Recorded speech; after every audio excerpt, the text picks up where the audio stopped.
গতকাল রাতে তুমি কোথায় ছিলে? কোথায় আর থাকবো, বাসায় ছিলাম। আরেকবার সুযোগ দিতেছি, সত্যি কথাটা বলো, কোথায় ছিলে? আমি কি মিথ্যা কথা বলতেছি নাকি? সত্যিই তো বলতেছি। এগুলো কি?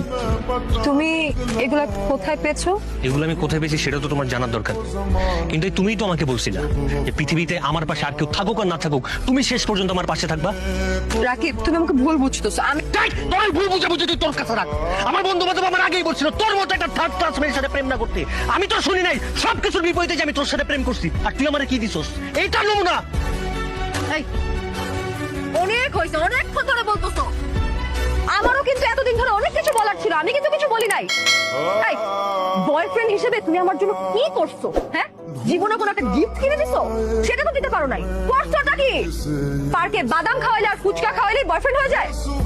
শোনো, বয়ফ্রেন্ড হওয়ার কোনো যোগ্যতাই তোমার নাই।